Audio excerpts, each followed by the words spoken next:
pecado, não precisava repetir a mensagem. A mensagem é uma só, irmãos: arrependei-vos, porque está próximo o reino dos céus. Deus não tem muita mensagem para você, Deus tem uma só. Amém, irmãos?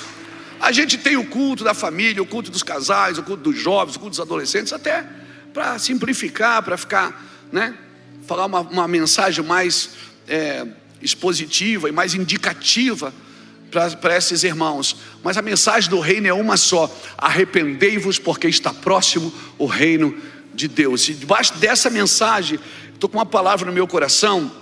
Semana passada eu falava com o Ricardo no telefone, e ele falava: Luiz, é hora de expandir as tendas. Por isso que a gente está fazendo 2 igrejas, expandir as tendas. E não dá para falar as coisas perto de mim, irmão, porque cada enxadada é 10 minhocas.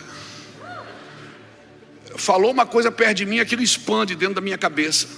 Aí eu tenho que parar tudo e escrever. Às vezes eu estou conversando com uma pessoa dentro do avião, às vezes no aeroporto, tomando um cafezinho, às vezes com uma criança lá na igreja, ela fala uma coisa, aquilo acende uma luz dentro de mim, eu vou para casa, me escondo, e aí nasce um livro. É assim que eu funciono, nessa solitude com Deus. Então muitos de nós estamos falando coisas que sabemos, mas muitas vezes o que sabemos não é o que Deus está dizendo.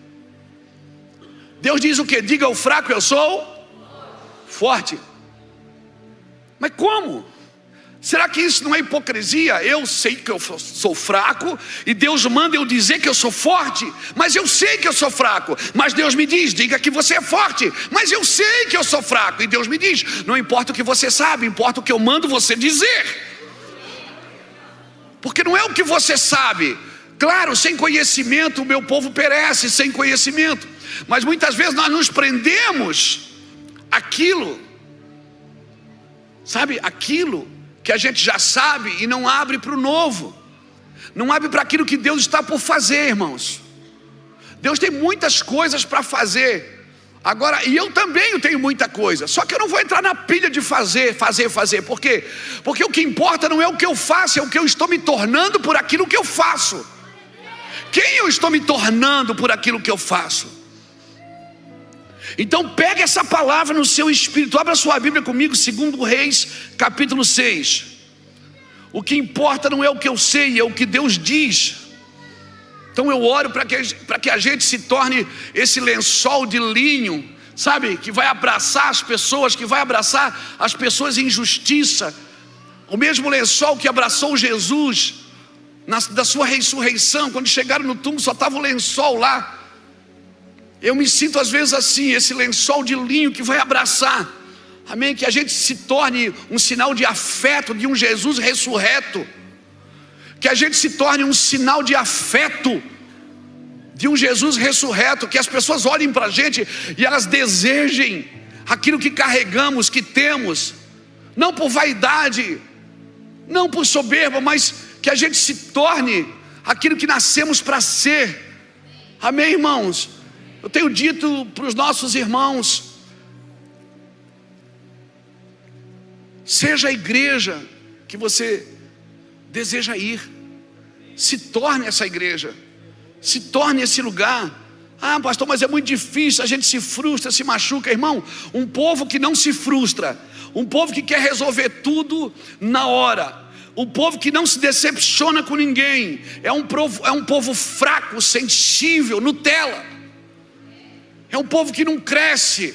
Ah, mas eu me decepcionei com aquele irmão, com aquele. Você vai se decepcionar. A igreja é para isso, é para você se decepcionar. Mas por que eu me decepciono tanto com as pessoas? Porque você dá o lugar para elas que deveria ter dado para Cristo. Tem um lugar que você deveria ter dado para Cristo e você entrega para as pessoas. Entregue o primeiro lugar para Cristo. Você não se frustra com mais ninguém, não se decepciona com mais ninguém, e você vai entender que o que Deus está fazendo é tratando de você naquele assunto, até que você se torne parecido com Cristo. Aleluia! Cutuca o irmão que está do seu lado e diga: vai embora, é melhor para você. O que é que você quer aqui na escola? Vai.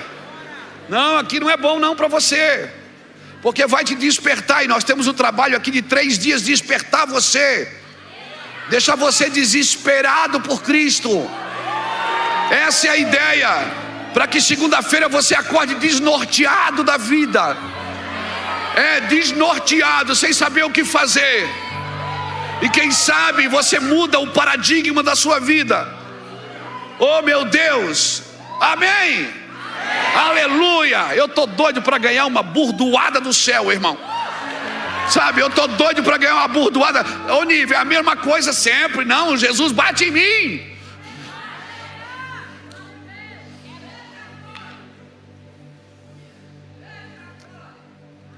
Sabe, irmãos, há uma guerra de Satanás nesses dias tentando infantilizar uma geração, porque meninos são presa fácil de Faraó. Faraó mata os meninos, não os guerreiros. E se o herdeiro for menino, de nada ele difere de um escravo, ainda que ele seja senhor de tudo. Gálatas capítulo 4 diz isso. Então há uma guerra no mundo do espírito para infantilizar uma geração. Há uma guerra, irmãos. A gente, quando era menino, faz tempo, de brincar na rua, descalço, estourava o dedão do pé na bola, chegava em casa, mãe, o dedo apanhava em cima. E se chegasse em casa dizendo que a professora brigou e puxou a orelha, a mãe batia em cima, batia ou não batia? Geração Nutella, irmão. Acorda para a vida, mano. Acorda para a vida. Vocês têm força. Vocês têm tantas informações. Tantas informações. Essa geração tem tanta informação, irmãos. A gente acordava sábado de manhã para ver o programa do Jimmy Swaggart. Lembra disso?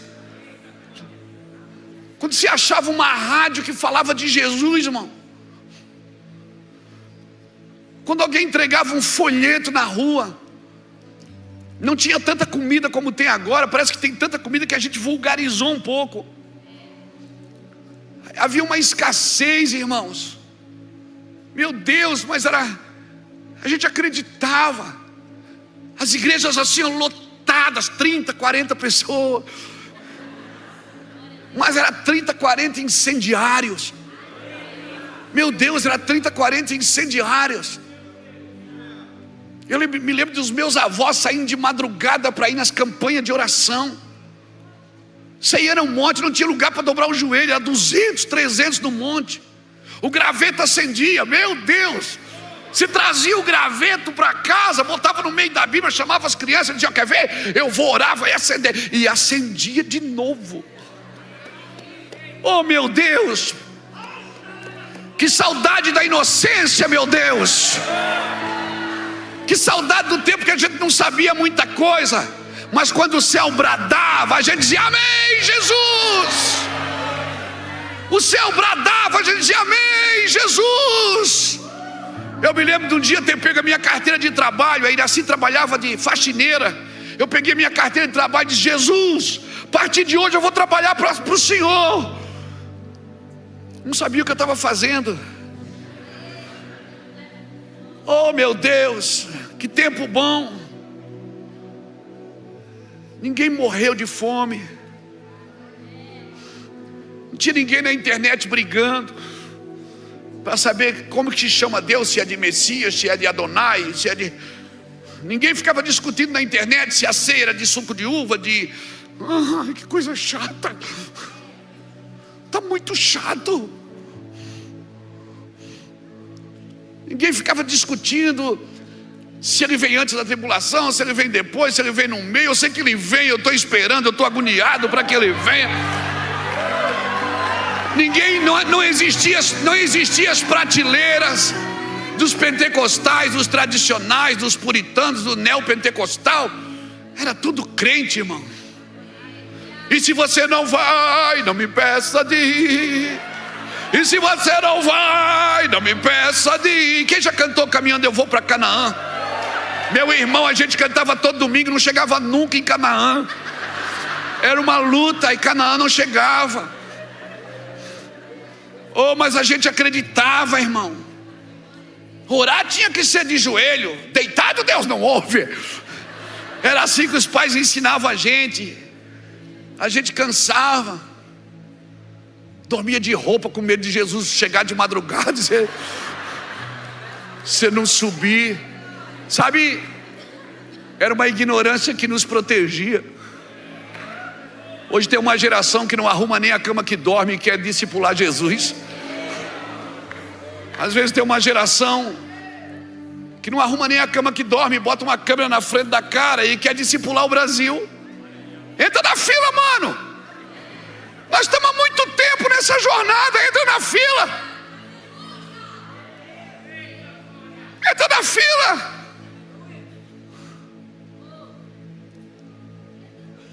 Tô bravo aqui hoje, hein?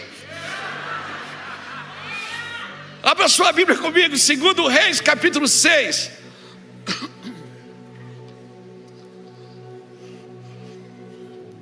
Versículo 1 diz assim: disseram os filhos dos profetas a Eliseu: o lugar em que nos encontramos contigo é estreito demais para nós. Vamos até o Jordão e tomemos de lá, cada um de nós, uma viga, e construamos ali um lugar para habitarmos.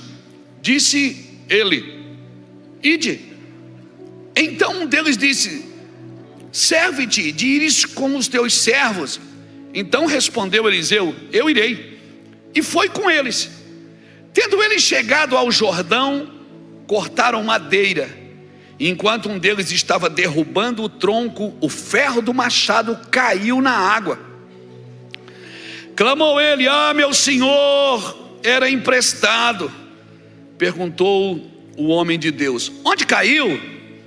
Mostrando-lhe ele o lugar, Eliseu cortou um pau, lançou-o ali e fez flutuar o ferro do machado. E disse: levanta-o. Então o homem estendeu a mão e o tomou. Irmãos, obrigado, Jesus, por essa palavra. Sabe que eu tenho aprendido que existe um tempo dentro do tempo, mas é um tempo que só os filhos de Deus acessam. É um lugar que só os filhos de Deus acessam. E eu não quero ser aqui místico, mas se tratando de revelação, não tem como muitas vezes não ser, porque revelação é revelar a ação. Toda revelação, ela não vem para substituir a palavra de Deus, mas ela vem para confirmar o que Deus disse, e ela vem para revelar uma ação de Deus. Então, nesse tempo, buscando ao Senhor, existe um tempo que, dentro do tempo, que só quem acessa é os filhos de Deus. Eu chamo esse lugar de a glória de Deus. É a glória de Deus, não tem assim, você não vai acessar esse lugar só estudando sobre Deus. Você precisa viver com Deus. E para viver com Deus eu tenho que aprender um princípio: que Deus nunca pega leve com quem Ele investiu pesado. Se Deus investiu pesado na sua vida, Ele não vai pegar leve com você, pode ficar tranquilo. Se Deus investiu pesado, revelações, recursos, tempo, se Deus investiu em você, não espere que Deus seja leve com você. Você vai ver para as pessoas vão dizer assim: por que eles podem e eu não? Porque Deus investiu pesado em você. Isso é honra. Tem gente que vive no padrão da obediência, mas não entendeu o que é honra. Tem coisas que eu não faço, não é porque é pecado, é porque Deus me pediu para não fazer. Mas eu não posso criar isso uma doutrina para os outros, mas para mim é. Por quê, pastor? Porque Deus não pega leve com o que Ele investiu em pesado. As exigências de Deus são para os íntimos. E quanto maior for o número de revelação, quanto maior for o nível de revelação, o lugar que Deus vai falando com você, quanto maior for esse nível, maior serão as exigências, não é cobrança. Eu tenho dificuldade para entender quando alguém diz: ai cara, eu tenho que falar porque Deus está me cobrando. Deus não cobra nada de ninguém, irmão. Quem cobra é o diabo. Você pode mudar o vocabulário, dizer: eu vou falar porque Deus me disse para falar. Não trate Deus como um cobrador, trate como um amigo. Amém?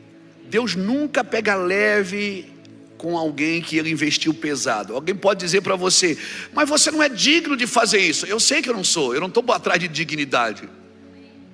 Eu só estou fazendo o que Deus me pediu para fazer. Eu não estou atrás de ser digno. Eu não estou procurando ser digno para tocá-lo. Porque se eu estou procurando ser digno para tocá-lo, então eu já anulei a graça, já anulei o Espírito Santo. Eu quero tocá-lo porque Ele me tocou primeiro. Porque nós o amamos, porque Ele nos amou primeiro. Então eu só estou dando uma resposta para aquilo que eu recebi dEle. Quando eu vou dar uma oferta, eu não vou dar para Deus me dar, eu vou dar porque Deus me deu.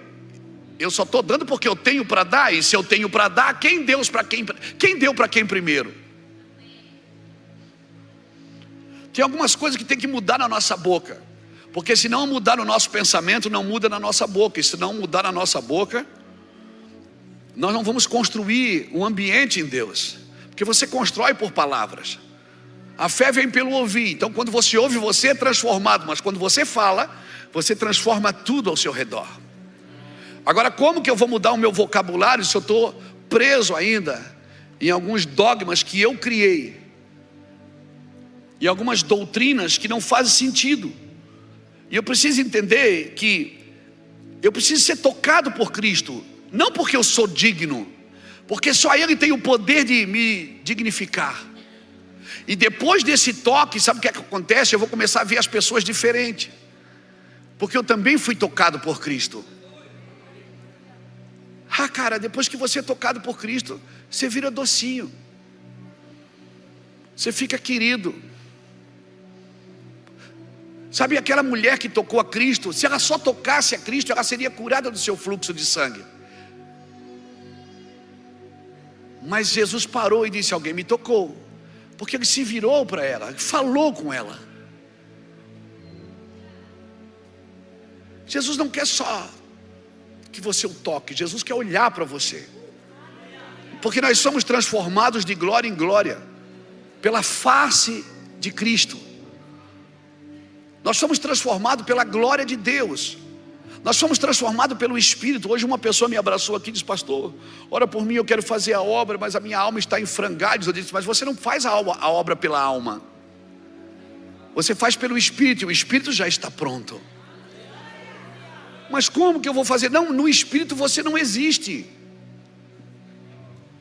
No Espírito você não existe, porque no Espírito já não sou mais eu que vivo. É Cristo que vive em mim. Então, Nívia, eu não dependo da minha situação.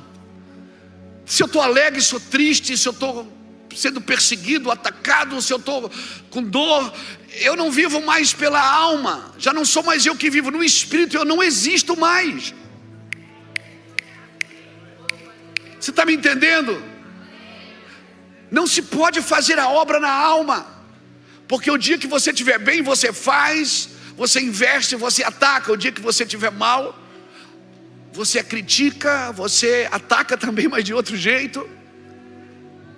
Então, no Espírito eu já estou pronto. E o único alimento do seu Espírito é o que Deus fala com você. Não é o que você pensa, não é o que você sente. Ah, mas eu não estou sentindo no meu coração. Você não tem que sentir. Seu coração é enganoso. Quantas vezes eu saí de casa sem vontade de ir, mas eu tive que ir, porque eu tinha uma palavra para ir. Mas como é que eu sei que foi Deus que falou? Porque na maioria das vezes que Ele fala, você não quer fazer. Porque você não tente nada. Você não sente, você não vê. Você fica em dúvida: ah, não estou sentindo de fazer. Você não tem que sentir.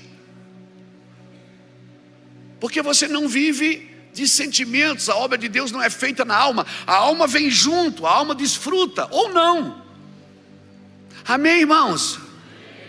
Então a nossa autoridade está em viver no secreto o que nós falamos em público. Onde que eu adquiro autoridade? É quando eu vivo no secreto aquilo que eu falo em público. Mas se eu não tenho força, como é que eu faço? Eu não tenho o que fazer, eu tenho que lembrar as trevas do que Jesus fez na cruz. O meu ataque nas trevas é para lembrar: olha, Satanás, Jesus já fez isso, você não pode parar o que Jesus fez. Ele disse que as portas do inferno não prevaleceriam contra a sua igreja. Amém, irmãos? Amém, irmãos? E a igreja fica brigando com a igreja. Não, irmãos. Enquanto tiver raiz, sempre vai ter renovo. Enquanto tiver o cabeça, e o cabeça é Cristo, a gente já encheu a igreja de muita coisa, de autoajuda. A gente já encheu a igreja de muita terapia, muito autoajuda. Glória a Deus, as palavras têm poder, glória a Deus. Mas a raiz da igreja ainda é Cristo. O cabeça da igreja ainda é Cristo. Tire toda a parafernália que a gente colocou e volte para a origem, não ao passado, volte para a origem. A origem ainda está intacta, a origem é virgem, irmãos. Agora, um homem sem propósito não tem condição de fazer isso, porque um homem sem propósito, ele se distrai fácil com prazer. E se você não achar prazer no seu propósito, queridos, você vai procurar de outra forma. E aí você nunca vai estar apto, nem eu, nem você, nem ninguém, para fazer a obra de Deus. Então qual é o seu desafio, pastor? O meu desafio é não atrapalhar o que Deus está fazendo. O meu maior desafio é esse. Eu gosto muito de uma frase do Bill Johnson. Ele fala uma coisa muito interessante. Ele diz o seguinte: quem quiser a graça que excede a todo o entendimento, vai ter que ter fé para abrir mão do entendimento. Se você quiser viver uma graça que excede a todo o entendimento, você vai ter que ter fé suficiente para abrir mão do seu entendimento. Porque o que eu faço agora tu não entendes. E você muitas vezes não mergulha, não pula sem paraquedas, porque você não entendeu. Você quer entender? Ah, agora eu creio. Não, isso não é fé. E o Senhor diz: o que eu faço agora tu não entendes, mas fica tranquilo, você vai entender depois. O problema é que sem entendimento a gente não entende, a gente não, eu não vou me comprometer com isso, porque eu não estou entendendo. E Deus está sedando os nossos sentidos para dizer assim: por favor, organize tudo que você puder, faça tudo que você puder, deixa do jeito que você quiser, mas deixa um hiato no meio para que eu entre ali e tire você dali. Vai ter horas que Deus vai tirar você dali, amém? Mas onde é que a gente vai achar fé para abrir mão do entendimento?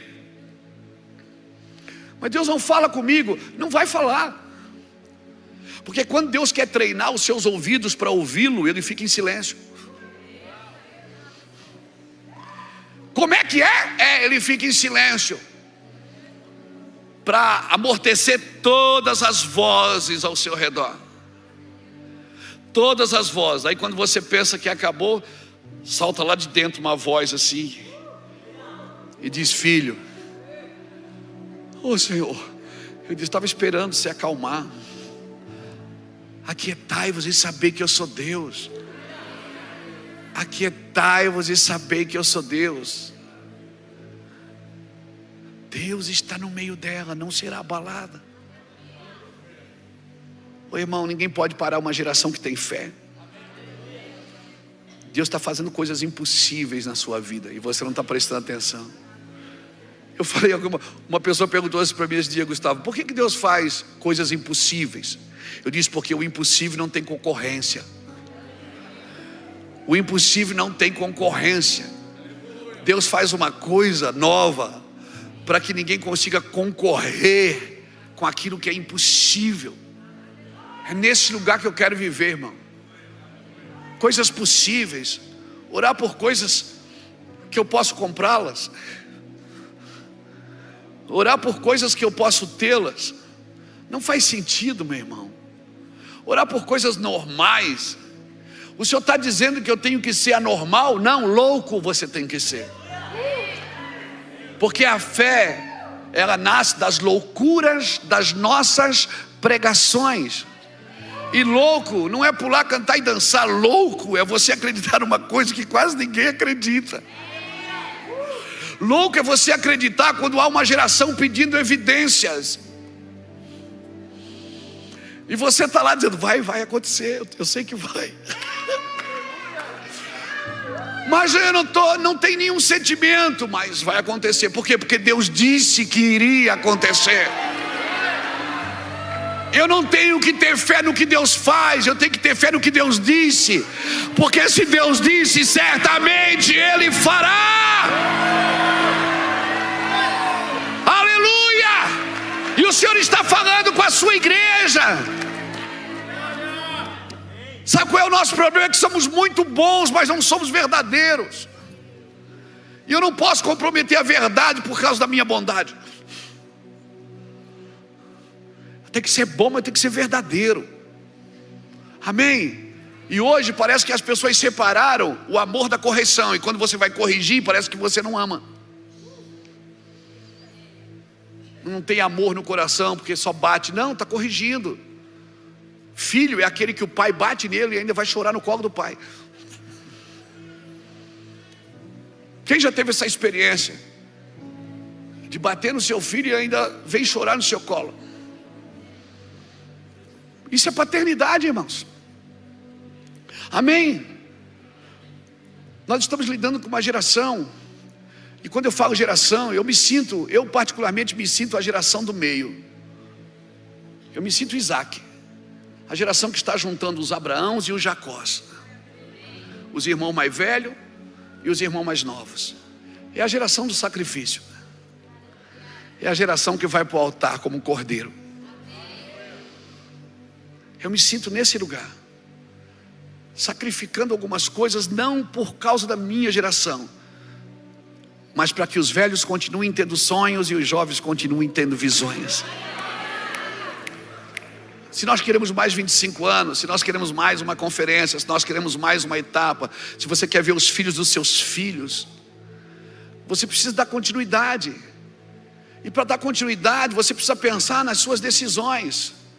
Mas pastor, eu sofri tanto. Mas irmão, se a aprovação não é mais o combustível que te move, a rejeição também não pode ser mais o obstáculo que te para. Amém? Se você precisa de alguém motivando, todo domingo alguém dizendo, Deus vai te dar vitória, Deus vai fazer, Deus vai te abençoar, quem vem buscar a benção? Meu irmão, se eu preciso de todo domingo alguém motivando a minha fé, que fé é essa, meu irmão? Não, pastor, eu não preciso mais disso. Então, querido, se aprovação, mas eu não me sinto aprovado, mas Jesus já morreu na cruz por você. Não é por causa de você, evangelho não tem a ver consigo, tem a ver conosco. Jesus prometeu 3 coisas. Lembra que eu tenho que pregar de 2 Reis 6, tá? Me lembra? Que eu vou indo. Só, se eu esquecer de... Ei, pastor, 2 Reis 6.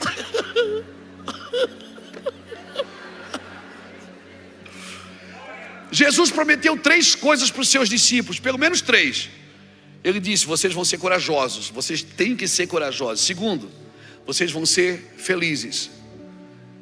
E terceiro, vocês vão estar constantemente em problemas.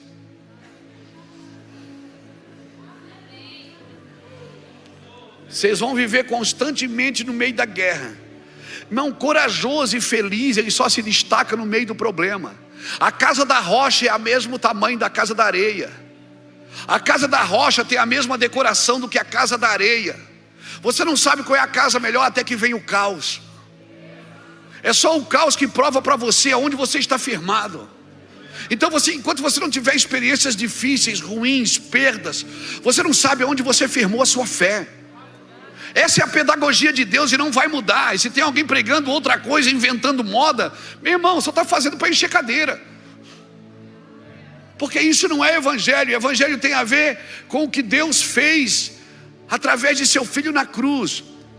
Evangelho tem a ver com o outro. Por isso a minha consciência ela precisa estar submissa à palavra de Deus. Não, mas nós vamos viver num avivamento. Nós temos que cuidar para viver um avivamento, não picos de um avivamento. Avivamento, não picos de avivamento. Então, porque se nós não estivermos vivendo um avivamento, a nossa descendência não terá garantia nenhuma de continuidade. Porque o que vai manter a igreja acesa, irmão, é um avivamento. Pregadores vão e vêm, ministros vão e vêm, igrejas abrem, igrejas fecham. Até porque a igreja não abre, né? Como diz o pastor Márcio, igreja nasce. O que abre é açougue, padaria, né? Mercadinho. Então nós precisamos entender isso, que nós precisamos ampliar. Mas quando se fala de ampliar, a gente está pensando só na estrutura física. Eu estou há 23 anos pastoreando a mesma igreja lá em Itajaí. E agora a gente conseguiu ter um lugar para construir a igreja. Então eu estou pensando muito nisso. Eu não tenho prédio, mas eu tenho a igreja. A igreja se reúne debaixo da árvore, se reúne na praia se precisar, se reúne na praça. Mas uma coisa que a gente tem aprendido é que 30%, 40% de uma construção você gasta no fundamento. E se você não fizer um bom fundamento, isso não vai perpetuar para as próximas gerações. E a Bíblia diz que ninguém pode pôr outro fundamento a não ser aquele que já tem, que é Cristo. E cada um veja como constrói sobre esse fundamento. Então eles estavam aqui com um problema, segundo Reis capítulo 6. Oh, aleluia! Vamos entrar na mensagem.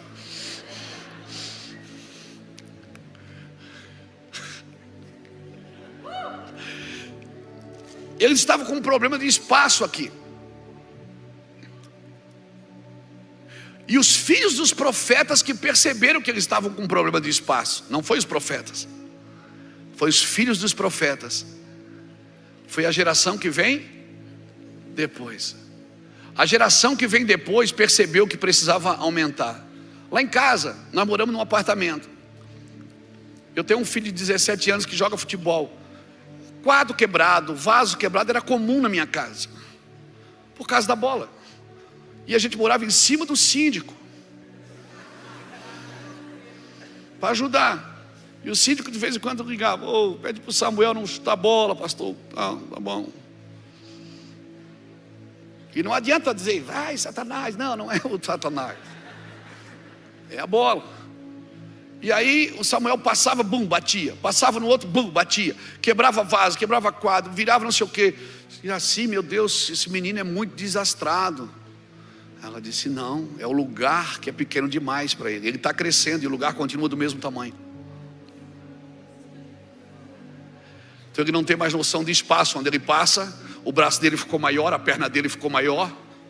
Então ele passa, quando ele tinha 3 anos, 4 anos, 5 anos, 8 anos, ele passava. Agora ele não passa mais. Então não é ele que você tem que repreender, tem que aumentar o espaço para ele, Luiz. Se você não quiser ouvir o Espírito Santo, ouça a sua esposa, porque Deus usa elas também.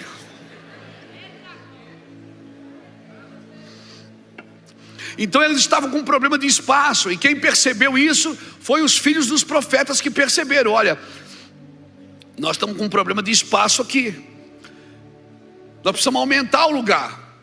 Então a gente vai até o Jordão cortar madeira. E aí Eliseu disse: "Tá bom, vão." Mas sempre tem um cara profético no meio que disse assim: "Vão com a gente, porque embora vocês mais novos percebam que o lugar precisa aumentar," e eu não estou falando de um lugar físico, eu estou falando de um lugar espiritual, mas não vai tentar aumentar o lugar se é um pai junto. Leva alguém mais velho, que já cortou madeira no mesmo lugar, que já deu umas pegadas no chão. Leva alguém mais velho. E Eliseu disse: "Tudo bem, vão lá, vão até o Jordão." E é interessante que a palavra Jordão significa aquele que desce. Ou seja, se você quer crescer, você tem que... É ali no Jordão que Jesus ouviu a voz do Pai. É ali no Jordão que Naamã foi curado. Foi ali no Jordão que João Batista começou o seu ministério. Foi ali no Jordão que, antes de entrar na terra prometida, tinha que passar o Jordão, porque ninguém chega na sua promessa sem descer. Ninguém. Então eles disseram: olha, o lugar está muito apertado, a gente quer aumentar o lugar. Vamos no Jordão cortar madeira. Cada um vai trazer uma viga, porque cada viga é importante. Eu amo essa multiforme de Deus. Irmãos, não tem problema nenhum das formas ser diferentes. As pessoas às vezes, hoje não mais, graças a Deus, mas quando chamavam a gente para ministrar, elas perguntavam: você é pentecostal ou tradicional? E eu dizia: eu sou integral. Sabe aquele pão integral que não faz mal para os gordinhos nem para os magrinhos? Eu sou ele. Ah, tá bom, mas por quê? Porque a gente quer saber com o que está lidando. E a multiforme sabedoria de Deus é a beleza de Deus, irmãos. Porque a forma pode ser diferente, mas a massa é a mesma. Pode sair, você olhar a forma quadrada, o pão vai ficar quadrado. Se a forma é redonda, o pão vai ficar redondo. Mas a massa é que não pode mudar, a essência que não pode mudar. Cutuca alguém que está do seu lado e diga: preserve a essência. Diga para a pessoa que está do seu lado: tem que ter a mesma massa, o mesmo sabor, a mesma essência, o mesmo fermento. A forma pode mudar, porque a forma é a forma da forma. Amém? Mas a essência não pode mudar, irmãos. Não pode. A gente fica discutindo. Como é que diz? Pai do Senhor, Shalom, Shalom Adonai, paz e graça. Ou diz: e aí, mano? A gente fica discutindo coisas que não vão mudar, que não influi, não contribui, nem auxilia, que não tem nem adjetivos para lhe conjugar. E a gente fica discutindo coisa nada a ver, irmão. Todo mundo tem a necessidade de estar certo. E o Senhor está dizendo: vocês perdem tempo demais. Você pode colocar na sua forma a minha essência, mas não pode mudar a essência, irmãos. Não pode mudar a essência. Então, você vem na conferência, você vai na escola, você vai pegar o fogo que está aqui, a paixão que está aqui, mas você tem uma forma para colocar isso. Você tem uma forma aqui para colocar isso. Tem ou não tem? Então, esse é talvez o nosso maior dificuldade. É conservar no Espírito o que Deus está fazendo. Conservar o que o Espírito está fazendo. É porque é a unidade do Espírito que traz o vínculo da paz. Na alma nós somos diferentes, nas personalidades somos diferentes, mas no Espírito nós somos iguais. Por que você quer? Por que você acha que Deus quer que você adore porque no Espírito todo mundo adora igual. Um pode pular, dançar, o outro fica ali. Não tem problema, mas no Espírito nós somos iguais para Deus. E quando eu adoro o Espírito, eu estou me tornando igual a você para adorar. Na alma nós somos diferentes, então não adianta inovar as coisas se a gente não renovar. E não entendendo isso, a gente fica julgando pela aparência. Cada viga é importante numa construção, irmãos. Cada viga, e nós estamos sim, eu acredito nessa palavra profética para o Brasil. Na primícia desse ano, Deus nos deu uma palavra: a minha presença. Resgate na sua vida diária, no seu cotidiano, a minha presença. Irmão, Jesus nunca foi na sinagoga comissionar ninguém para o ministério. Ele foi na vida. Ele foi no cara que estava pescando, no cara que estava consertando a rede. Ele foi no cara que estava cobrando imposto. Ele foi na vida tirar as pessoas da vida. Hoje a gente quer comissionar as pessoas na igreja, mas são pessoas que às vezes não fazem nada na vida. Jesus quer você. Você não sabe a luta que eu passo porque eu tenho um filho que joga futebol. O tanto de profecia que eu ouço de gente que diz: seu filho não é para jogar futebol, Deus não se agrada. Aí eu digo: vai cuidar da sua vida. Porque eu não posso julgar o profeta, mas a profecia eu posso. Eu devo. Nós não. A gente diz, a gente tem o prazer de eu deixei tudo por Jesus, mas Jesus não mandou você deixar tudo. Ele mandou você deixar o pecado.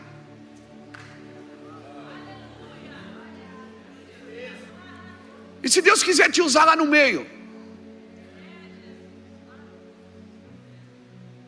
Nós não, irmãos. Nós temos dificuldade de lidar com a vida.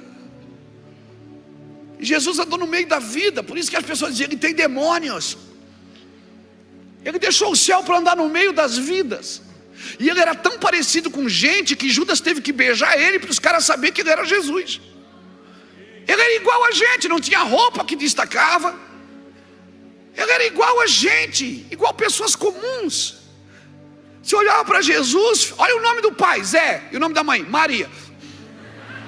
Até o nome da família era simples. A cidade que ele nasceu, as pessoas diziam, não tem nada bom. Mas foi esse cara que chocou a religião. Foi esse cara que chocou o mundo. Que as pessoas viam ele passar e diziam assim, eu vou com ele. Deixavam tudo, vinham atrás dele, irmão. Aleluia. E depois ele dizia, voltem lá e falem aos seus. Cada viga é importante, irmãos. Nós estamos numa construção, querido. Como eu oro e choro, e Deus não vai me tirar da terra sem ver um avivamento nessa nação. Nós já vivemos picos de avivamento, mas nós vamos viver um avivamento no Brasil. Eu creio que nós vamos viver um avivamento no Brasil. Aí tem gente que diz assim, é impossível viver um avivamento do jeito que a igreja está. Estude sobre avivamento. Todo o avivamento que veio, a igreja não tinha condição nenhuma de receber. Todas as histórias de avivamento, o mundo estava um caos. A igreja estava desviada. O problema é que nós queremos ser bonitinho, certinho, fazer tudo bonitinho para o Espírito Santo vir. Quem precisa do Espírito Santo se já faz tudo certo? O Espírito Santo não vem porque você merece, ele vem porque você precisa. Ele vem porque sem mim nada podeis fazer. Ele vem porque você não consegue sem ele. Você não é ninguém sem ele. Você não consegue fazer sem ele. Você tem prazo de validade sem ele, mas com ele você se torna eterno. Alguém está me entendendo aqui? Então não adianta inovar, nós temos que renovar. Porque a transformação do mundo não vem pela inovação, ela vem pela renovação do nosso entendimento. É quando jovens e velhos se juntam por um propósito. Quando irmãos mais velhos e irmãos mais novos, os mais velhos acreditam no que os jovens estão fazendo, e os jovens acreditam no que os pais estão dizendo. É como Abraão que sobe o monte, ele leva o fogo, os jovens carregando a lenha, e os pais mantendo o fogo aceso. Sabe, Abraão levando o fogo e o filho a lenha. Por favor, irmãos, não se desconecte das gerações anteriores. Não se desconecte. De vez em quando eu falo para o Thiago, canta uma música antiga, por favor. Eu estou com saudade da inocência. Eu estou com saudade da inocência. Quando toco uma música antiga, eu lembro da minha avó, Dona Hermelina, seu Noca. Meu avô, seu Hermínio. Você chegava na casa dele e estava assim, aleluia. Foi, vô? Aleluia. Tudo bem, vô? Oh, aleluia. Aleluia. Não saía mais palavra, era só aleluia. Sabe o que significa aleluia, irmãos? Você já estudou sobre a palavra aleluia? Estude. Aleluia significa uma explosão de luz nas trevas. Quando você grita aleluia, o que é que você está dizendo? Que venha uma explosão de luz. Que venha uma explosão de luz nas trevas. Aleluia. Alguém pode gritar aleluia aqui nessa noite? Aleluia. Aleluia. E eu vendendo droga na frente da casa do velho. De vez em quando eu entrava para tomar um cafezinho, eu chegava na mesa, ele estava chorando, dizendo aleluia. Nunca me chamou de vagabundo, nunca me chamou de traficante, nunca me chamou de maconheiro. Ele só olhava para mim e dizia aleluia. Sabe o que ele estava me dizendo? Um dia você vai viver uma explosão de luz.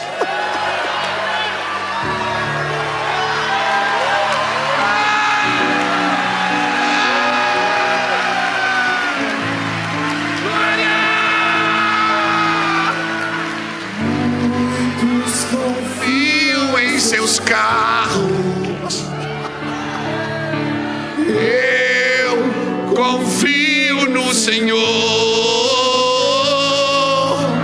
pois tenho selo em meu peito que clama só por você. Muitos confiam em seus carros. Alguém levante a mão e solte o leão que está aí dentro. Eu confio no Senhor, pois tenho selo em meu peito que clama só por você. Sou como um homem peregrino em terra distante. Sou como um homem que tem tudo, mas espera por algo maior. Eu sou só Deus. Eu sou só Deus. Eu sou só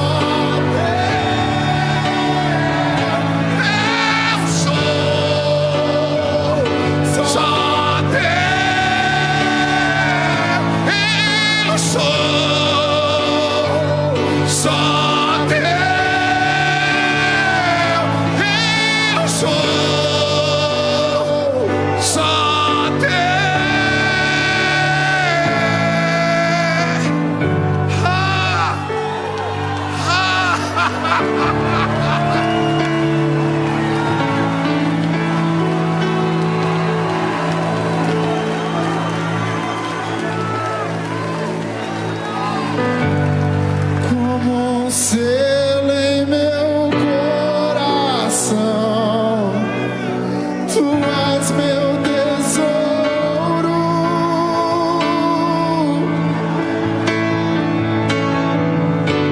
Muitas águas vêm sobre mim, me sinto seguro, como um selo em meu coração. Tu és meu tesouro.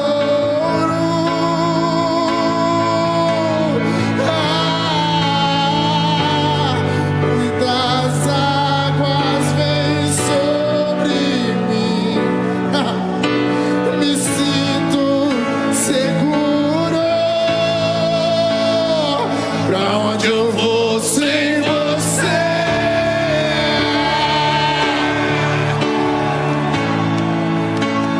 Não sobra nada sem teu grande amor. Tu sabes tudo que eu não sei.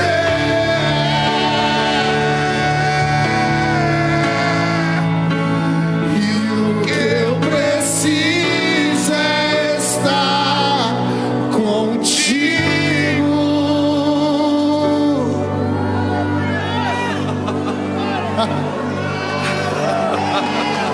Por onde eu vou, eu te levo comigo, amado. Receba isso no seu espírito, receba. Por onde eu Receba essa palavra no seu espírito. eu te Receba. levo comigo, Edifique uns aos outros. amado.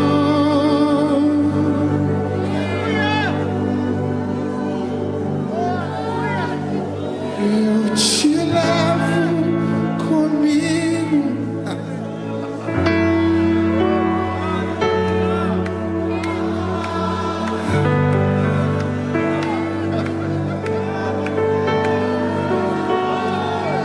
Eu te levo comigo. Eu te levo comigo, amado Jesus. Eu te levo comigo.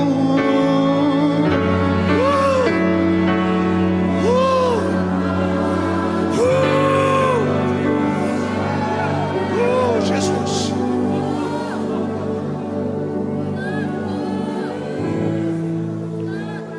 O problema é quando nós queremos aumentar a casa sem o fundamento dos pais.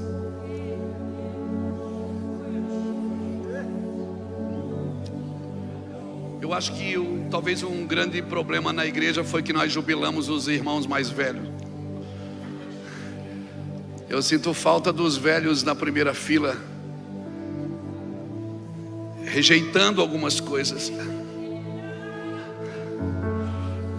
Não porque são maus, mas porque já viveram. Quando edificaram a casa do Senhor, os mais jovens, eles estavam tão felizes porque eles iam ver a casa do Senhor edificada pela primeira vez. E os mais velhos estavam chorando, porque eles já tinham visto uma vez.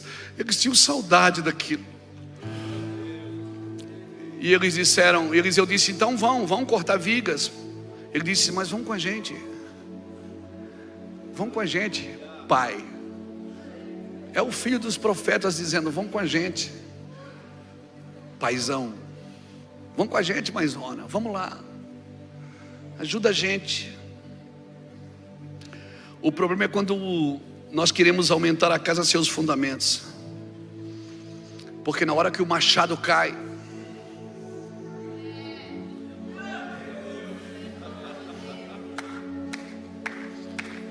se não tiver um pai. Sabe quem me bate na internet? São os jovens.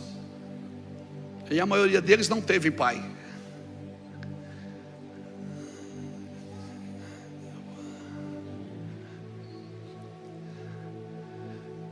Quando o machado cai, se o pai não estiver junto, sabe qual é a sua garantia?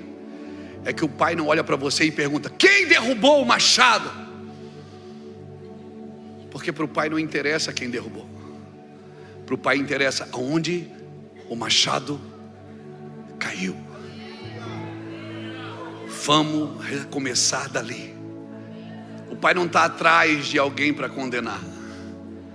O pai está perguntando, aonde caiu, filho, seu machado? Eu estou disposto a recomeçar aonde você perdeu. Onde você perdeu? Onde você perdeu o feeling? Onde você perdeu o tempero? Onde você perdeu a paixão? Eu estou disposto, porque Eliseu perguntou para ele por quê? Porque ele sabia onde tinha caído. Nós sabemos aonde perdemos. Leva o pai junto, cara, não vai sozinho. Pega um cabeça branca ou um calvo e leva ele junto. Leve ele junto. Se você está disposto a continuar o que começamos, se você está disposto, se eu estou disposto um dia, sabe quem vai estar aqui pregando? É o meu filho, as minhas filhas, meu genro já está aqui, o outro é pastor lá na Europa, vai ser meus filhos, minha nora. E sabe o que eles vão dizer para vocês? Eles vão dizer assim, ó, eu chegava lá na casa do meu pai estava sentado na mesa dizendo assim, aleluia, aleluia, aleluia, aleluia.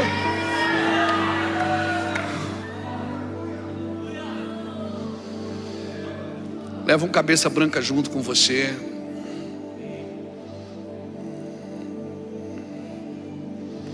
Leva alguém que já pisou em algumas armadilhas. Leva alguém que já queimou a mão no fogo, quando botou a mão no fogo por alguém. Leva alguém que já se decepcionou, que já se frustrou, que já passou necessidade, que já foi caluniado. Leva alguém que já sofreu, que já passou com você no colo, na fila do SUS, uma madrugada inteira.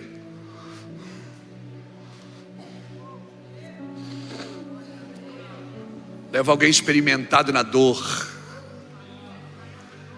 Eu não creio num evangelho sem gerações. O Deus que eu sirvo é um Deus geracional, que me diz: uma geração contará as maravilhas para outra geração. Eu quero ver aqui na igreja assim, os meninos, ei, show, show. Mas eu quero também ver os velhos, aleluia, aleluia, com eco, aleluia. Só os velhos sabem fazer eco, vocês não sabem.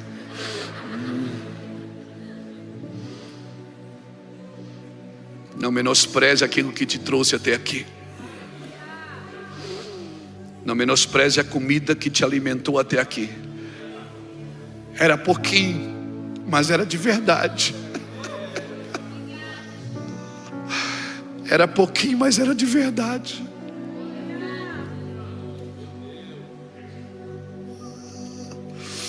Nós gastamos muito tempo diagnosticando quem errou, do que focado naquilo que podemos recomeçar. Vamos recuperar o que se perdeu. Bate em alguém e diz: vamos recuperar o que se perdeu? Então não pergunte mais quem derrubou o machado. Quando você quiser ajudar alguém, não pergunte. Pergunte aonde você deixou cair o machado.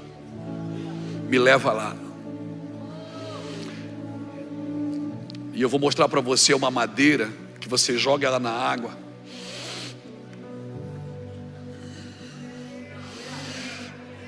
Tem uma madeira, vamos chamar de madeiro. Tem um madeiro que quando você pega ele e joga na água assim, ó, na palavra, ele faz qualquer coisa que se perdeu.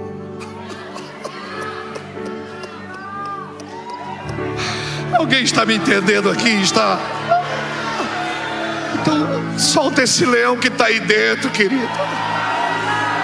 Eis que eu faço nova todas as coisas. Eis que eu faço nova todas as coisas. Hoje é o dia que Deus vai fazer o machado flutuar na sua mão de novo. Deus vai te devolver a ferramenta. Ele vai te devolver a unção. Vai te devolver a unção. Vai te devolver a ferramenta. Levanta a sua voz e dá um brado de glória.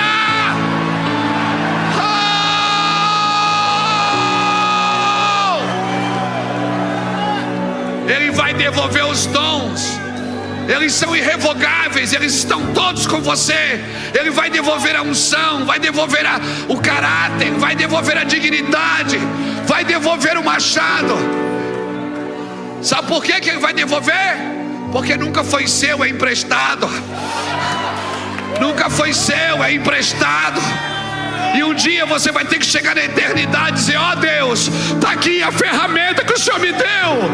A ferramenta que o Senhor me deu. Senhor, eu deixei cair muitas vezes eu deixei cair, mas graças a Deus eu encontrei paz pelo caminho, que me ajudaram a recuperar tudo aquilo que eu havia perdido. Em nome de Jesus, meu Deus, faça barulho aqui nesse lugar.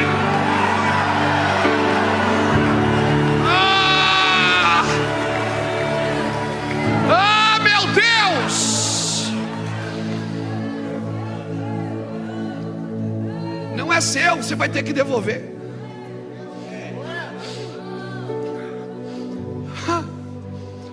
Um dia você vai ter que chegar na eternidade e dizer: Deus, aqui está aqui o meu van, o Senhor me entregou. Está aqui as almas que o Senhor me confiou. Está aqui o dinheiro que o Senhor me deu, a fama que o Senhor me deu. Eu usei ela para a tua glória. Todo o recurso que o Senhor me deu, eu alimentei pessoas, eu cuidei de gente. Eu fui às nações, eu fui a países não alcançados. Eu cuidei dos órfãos, das viúvas e dos necessitados. E Ele vai dizer: cadê o que eu te dei? Pega de volta, porque é emprestado. Não deixa aí não. Um dia você vai ter que devolver. Você tem obrigação. Mas eu já deixei cair muitas vezes.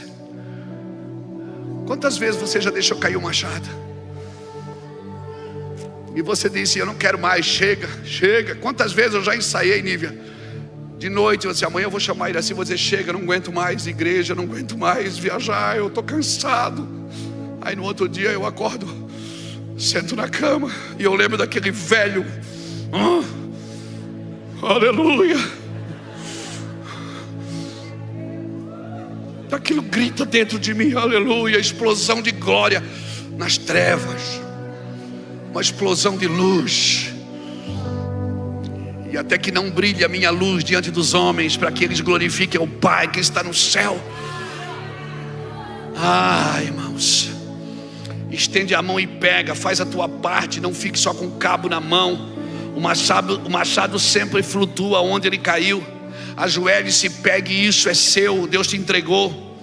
Nós precisamos identificar aqui uma série de fatores para uma continuidade saudável. Primeiro, eles tinham o diagnóstico correto. O machado caiu, caiu o machado, para. Não continue só para mostrar para os outros que você faz.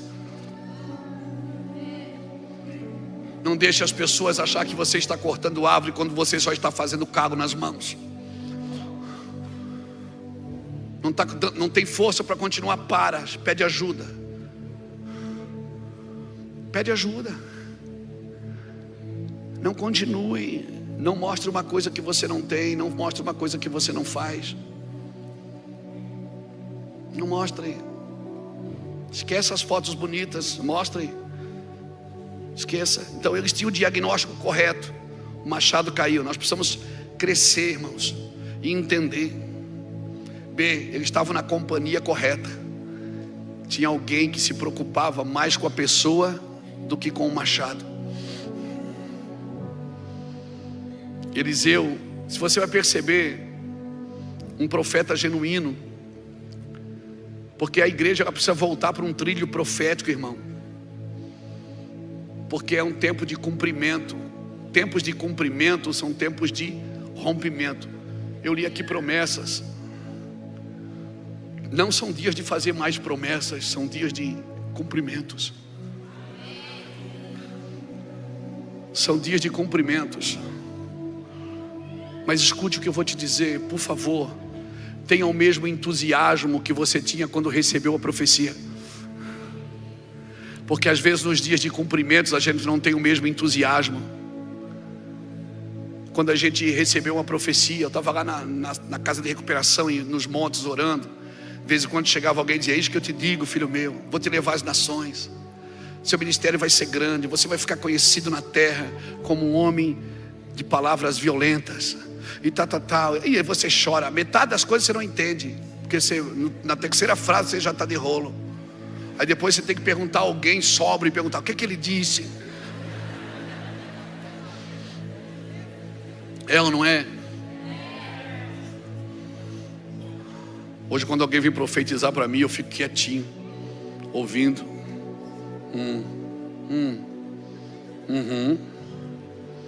Porque a maioria das profecias eu tinha que perguntar para alguém depois. E depois você saía dali gigante, grandão. Saía ou não saía? Quando você recebia uma palavra, você saía grandão. Aí quando ela começa a se cumprir, você frustra. Por quê? Porque a gente acha que o que Deus falou vai se cumprir do jeito que a gente esperava.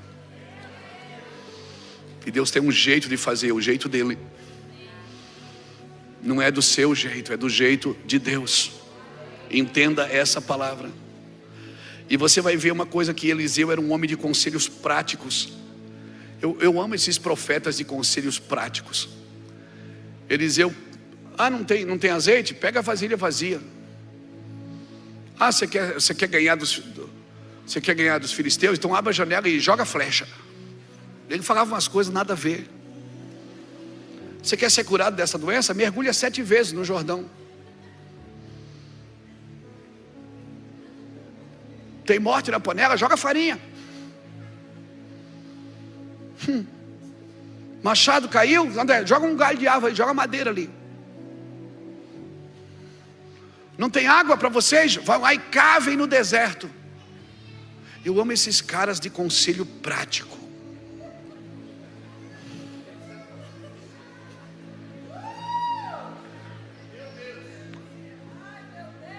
Eu sou um cara de conselho prático. O cara vem conversar com o pastor, pastor, estou endividado. Dizima. Oferta. Pastor, eu não sei o que fazer, pastor. Estou com 2 carros lá, estou tendo dificuldade para pagar um. Dá de presente para alguém. Ele fica me olhando assim, como que diz, não acredito que falou isso. Eu sou o cara do conselho prático. Se livra logo. É ou não é? Irmão, a nossa luta é pelo supérfluo, não é pelo básico. O básico a gente tem. A gente tem dificuldade de fazer. Como é que eu vou fazer para trocar essa BMW na Ferrari?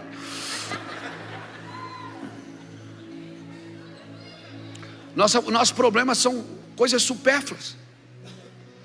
Como é que eu vou fazer para reformar a casa? Eu preciso de 2 milhões. Tem gente que está chorando, irmãos, pelo básico. Enquanto o nosso supérfluo for maior que o básico de alguém, nós não vamos entender ainda a palavra avivamento. Porque quando o avivamento vinha, havia uma igualdade. Havia uma unção de igualdade. Amém, irmão? Outra coisa que eles tinham aqui, esse diagnóstico, eles tinham o diagnóstico correto, tinham a pessoa correta com eles, e eles tinham o lugar correto. Eles desceram ao Jordão para cortar madeira. E eles tinham a expressão correta. Não é quem derrubou o machado, é aonde ele caiu. Então, por favor, querido, faça esse trajeto. Se você quer recuperar o que Deus te entregou, eu não sei quanto a você, eu estou muito entusiasmado nesses dias. Eu começo o ano pilhado já, né? Mas porque a gente sai para descansar no começo do ano. Faz a primícia, daí no 8º dia a gente descansa em família. Mas quem é que descansa com 5 filhos e 8 netos?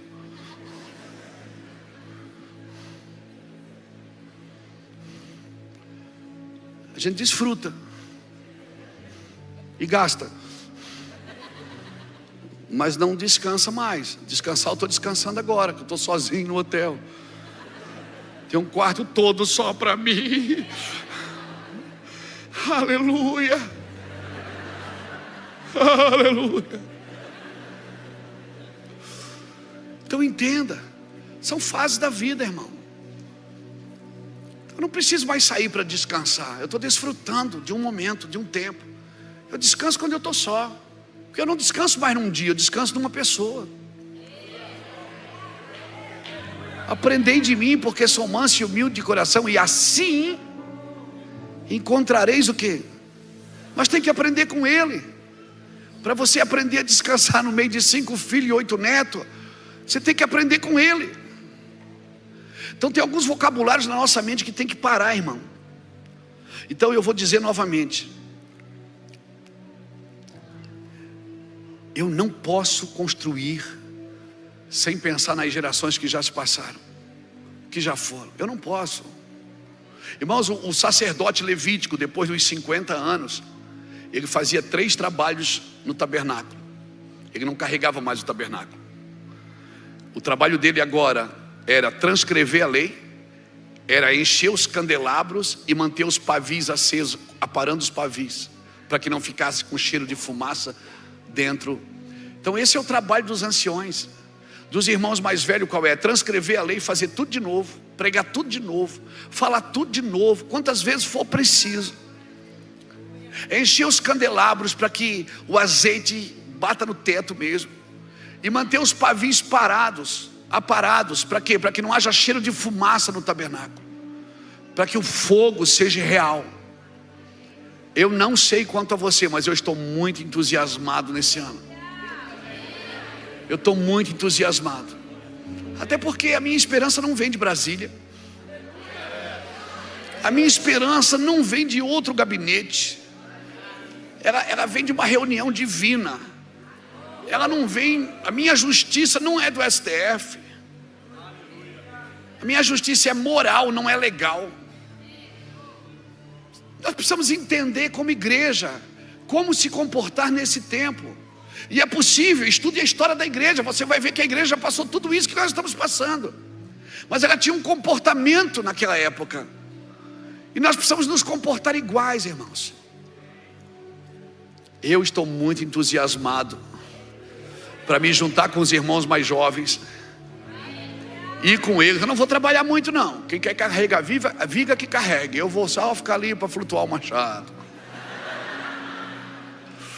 O meu trabalho é só trazer machado de volta. Amém? E nem pegar o machado eu pego. Pega ali, é seu. O meu trabalho é esse. Estou assim, irmão. Estou trabalhando mais do que eu trabalhava antes, Sandra. Muito mais. Mas com mais eficiência. Por quê? Porque não sou eu mais que carrego a viga, não sou eu mais que corto a árvore, mas eu sei que a minha presença ali é importante para dizer: cuidado, cuidado, não vai cortar o dedo, cuidado, olha, deixa esse machado, olha, cuidado. Então, por favor, não despreze os irmãos mais velhos. Quem tem mais de 50 anos aqui? Fica de pé comigo, por favor.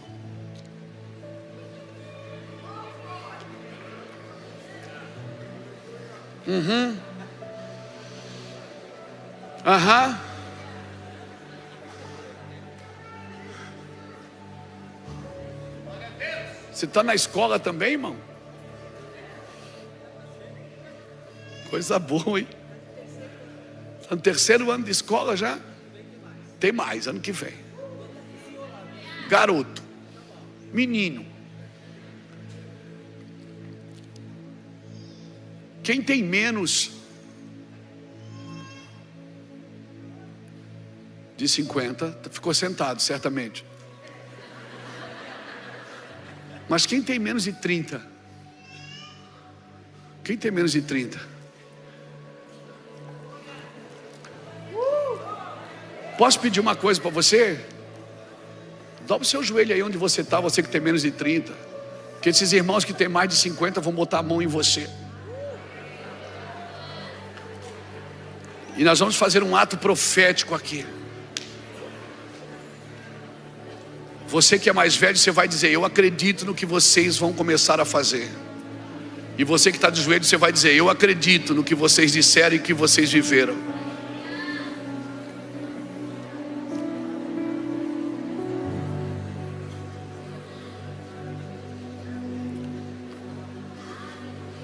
Nós vamos fazer um ato profético. Mas hora que dê para ouvir, irmão.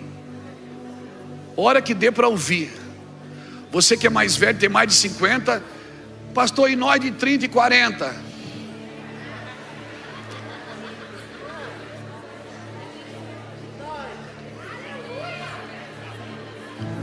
Vocês vão carregar a arca.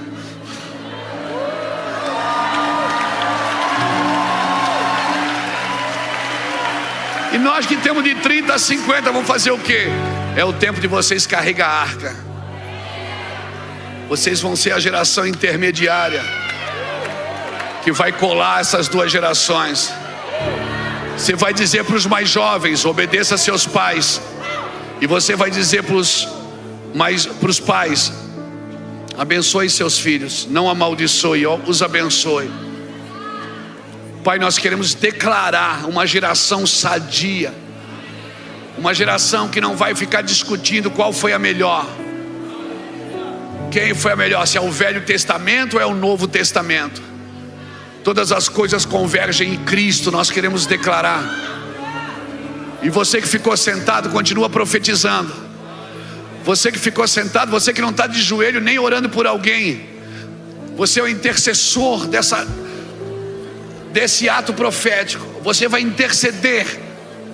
Você é o cara, é a argamassa mole que junta tijolo duro. Você é a argamassa mole que junta tijolos duros. Glória a Jesus. Pai, nós queremos te louvar, nós queremos te glorificar. Nós queremos dizer que nós assumimos a culpa.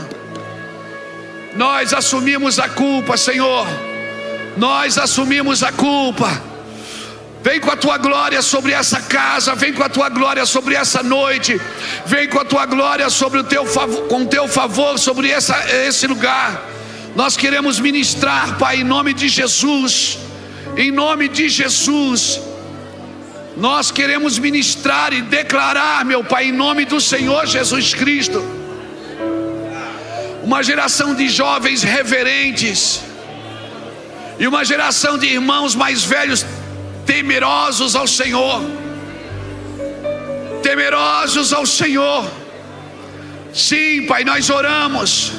Não vai ficar ninguém para trás, não vai ficar ninguém para trás, não vai ficar ninguém para trás. Vamos, vamos, vamos, vamos, vamos, vamos, vamos, vamos, se movimentem, vamos, se movimentem, vamos, vamos, declare, declare isso, sim, declare, oh, aleluia, nós declaramos isso, nós declaramos, nós somos responsáveis, aleluia. Onde está o Jonas que vão dizer, é por causa de mim que o mar está revolto? Aonde estão os Jonas que vão assumir e vão dizer, me joguem na água, me joguem na água, me joguem na água, aleluia, oh, aleluia, aleluia, sim, Deus, sim, sim, sim. Derramamos louvor, derramamos louvor com teu fôlego dentro em nós.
Aleluia.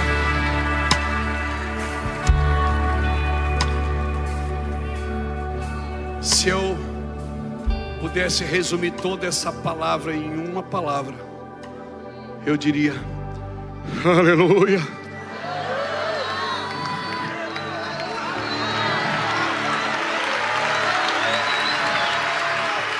Nenhumas trevas suportam a explosão de glória de Deus.